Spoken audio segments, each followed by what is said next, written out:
just feel like Indiana Jones when I'm doing that under that thing door. But welcome to another video from Australia. So today I'm going to talk about my history of weight problems, and we're also going to go and do the hill, which I never done in the last video because the seat post was slipping. And just for reference, I've got another new bike, another Trek Domani, same spec but just in a new colourway. I really like this colour. Look at that gold there in the front. It's got a few little accents of gold underneath on the lever there and the bolts and whatnot. It's yeah, it's a nice bike. Anyway, today's video is not about the bike. Today's video is about my weight. So let's get on the road and I will start this off. So, 1978, the year I was born. And although I was born in the 70s, technically I grew up in the 80s. And anyone that was around in the 80s, who grew up, who had a child in the 80s, we spent all our time outdoors doing kid stuff, riding bikes, going out with mates, knock a door on, hide and seek, manhunt, you get the drift. And to be indoors was something that I never really wanted to be. Never really has changed, if I'm honest with you.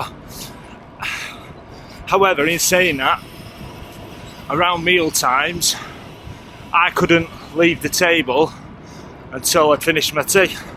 I weren't allowed back out until I'd cleared my plate.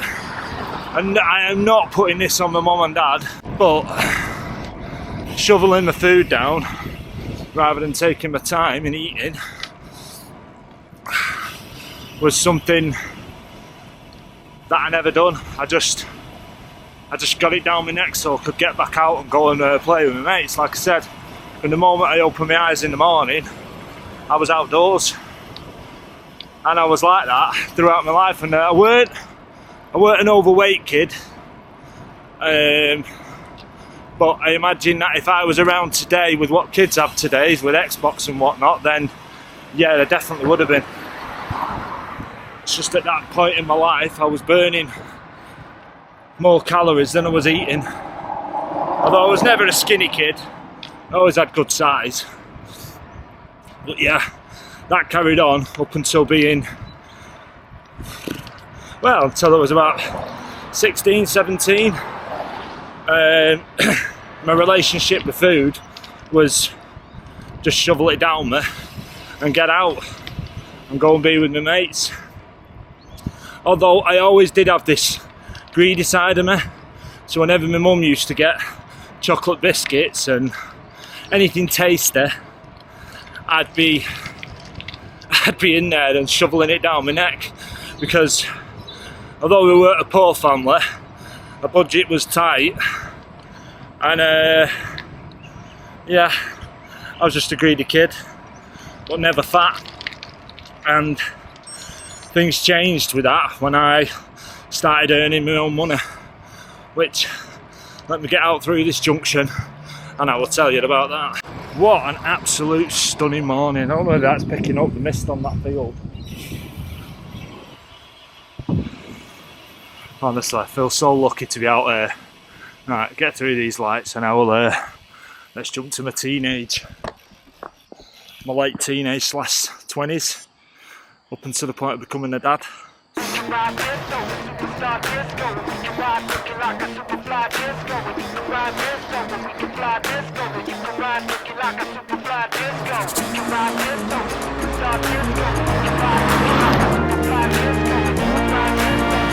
Honestly, beautiful. It is literal paradise here. So nice. However, anyway, yeah, so roll on 20s, earning my own money. So this is when things started to get out of hand. So I won't go into too much detail of what I was up to, but let's just say I weren't the squeakiest, clean, good lad in my early 20s. Some would say, my mum and dad would tell you I was a little shit, and honestly I was destined for prison. I was doing a lot of things that I shouldn't have been doing.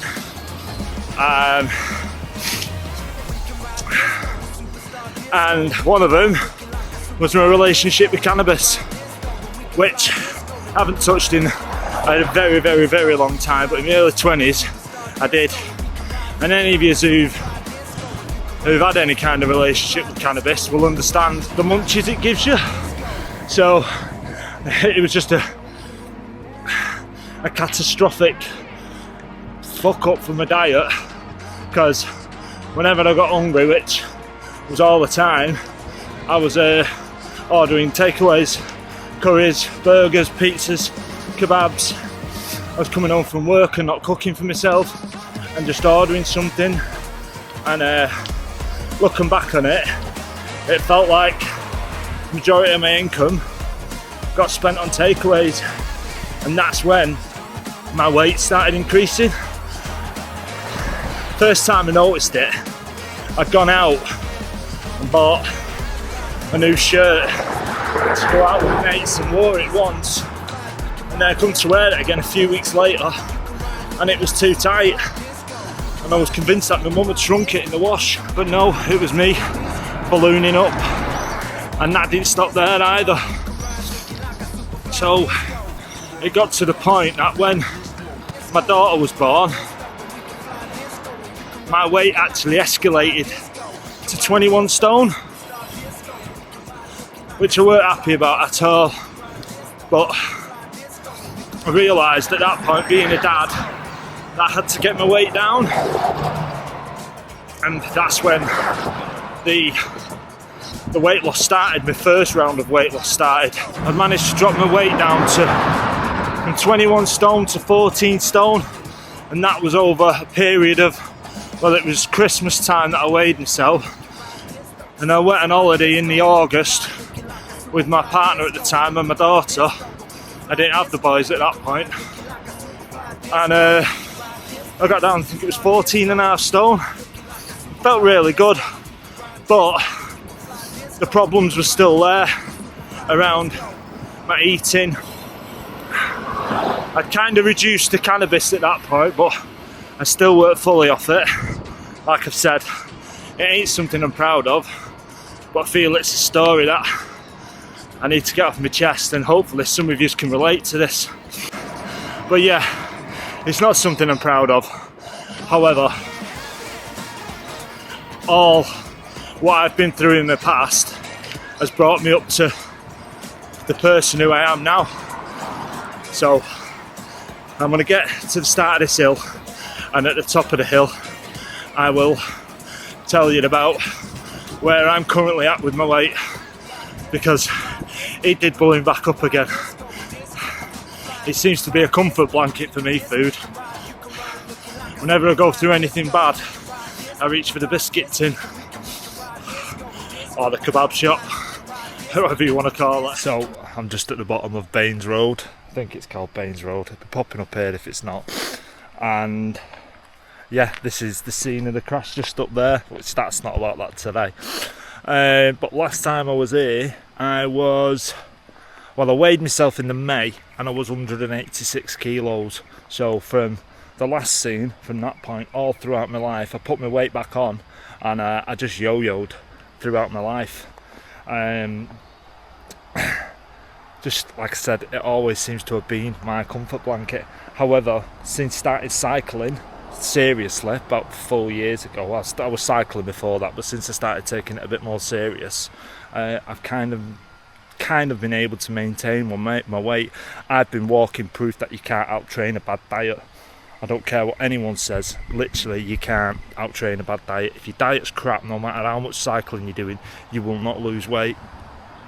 So with that, what I'm going to do is I'm going to get myself up to the top of this big bleeding hill, which is 2.5 miles long and it's 1,000 foot, and the first bit is steep. Last time I done this, I had to get off the bike and walk because, like I said, I was too heavy, far too heavy. I was 286 pound, and today I'll share that for the top, because I'm going to tell you what I've been doing and my mindset around my diet, my current diet, what I'm doing.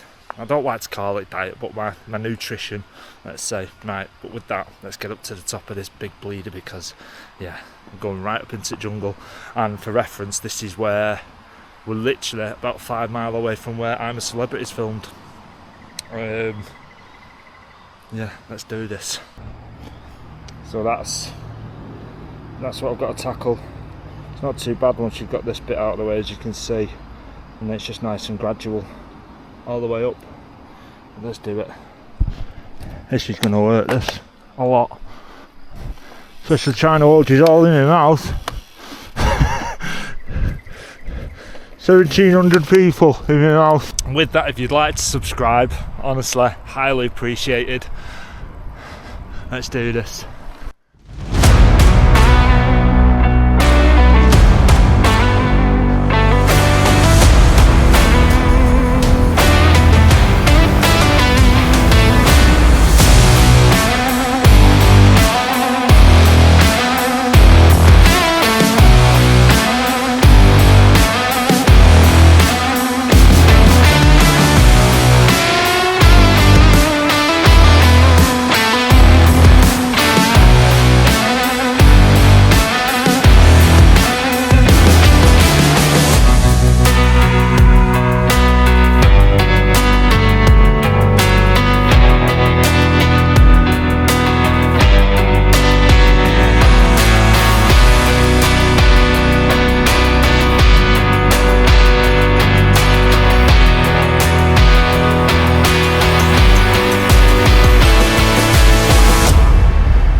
Take a minute to appreciate this.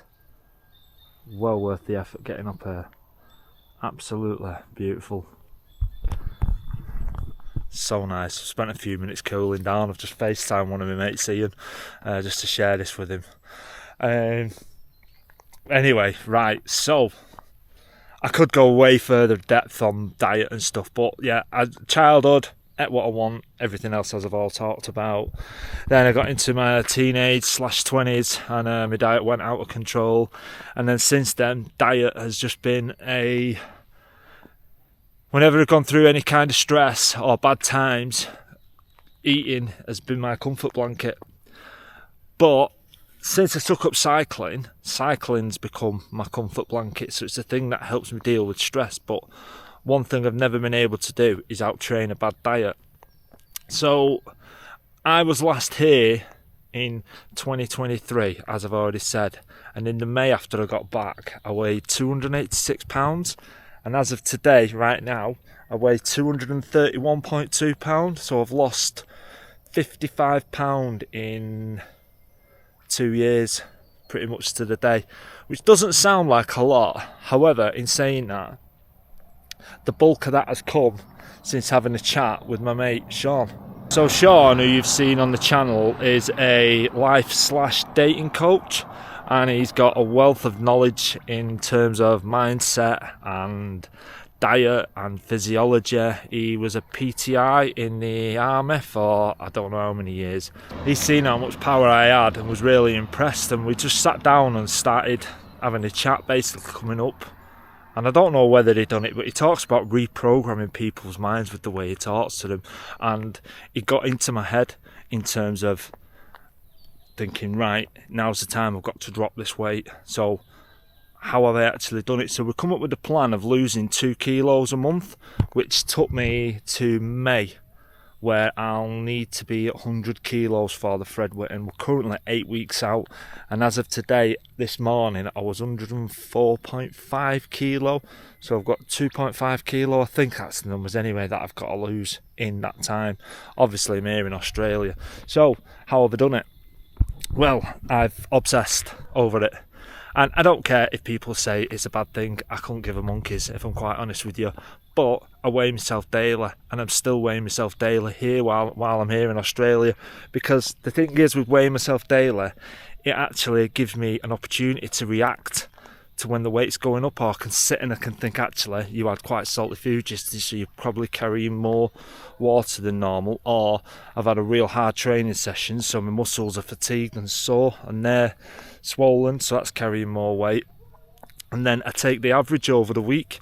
And in terms of diet, I won't say I've been eating the cleanest of diets in the world, but one thing that I do is I count my calories on MyFitnessPal, so I weigh everything.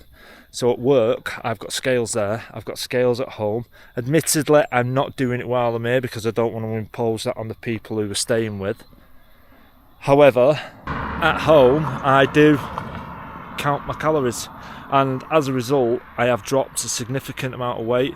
Mentally, I'm feeling a lot better. I'm happy with how I look at the moment. I'm able to go out and buy cycling gear that actually fits me. Let's see if I can stand this up so I can show you what I'm wearing. This is me today.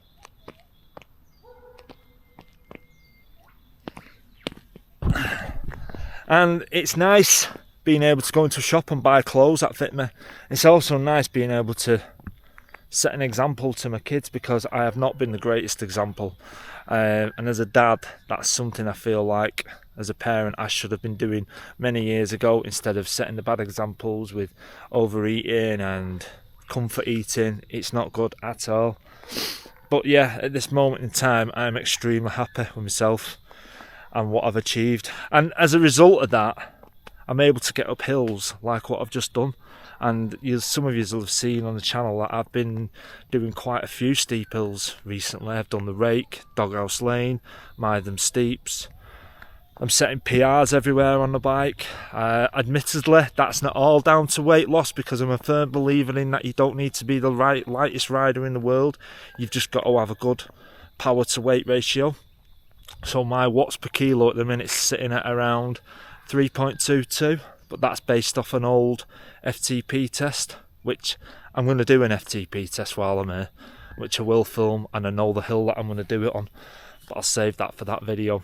But for now, let's get down to the bottom of this hill, because last time I descended this, I had a massive crash, and I do not intend on doing this today. So let's get down the hill and get back home into civilization. But for the minute, I'm just going to take 5 minutes and just enjoy this to myself and be selfish.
That descent has played on my mind for 2 years. 2 years! Honestly, last time I did that descent and I come down here, I was in a right mess. and that was all down to the extra weight that I was carrying. The brakes not being able to handle my weight. I probably could have gone down there quicker, but the plan was just to get down there in one piece. Anyway, I'm going to enjoy this ride back home now and get myself sorted out. If you have any questions or any comments on today's video on the subject of weight, please leave them down below, or you can send me a message on Instagram if you want. But yeah, with that, I'm going to end today's video. I'll be back from Australia extremely soon, probably with an FTP test. I want to know what my FTP's at.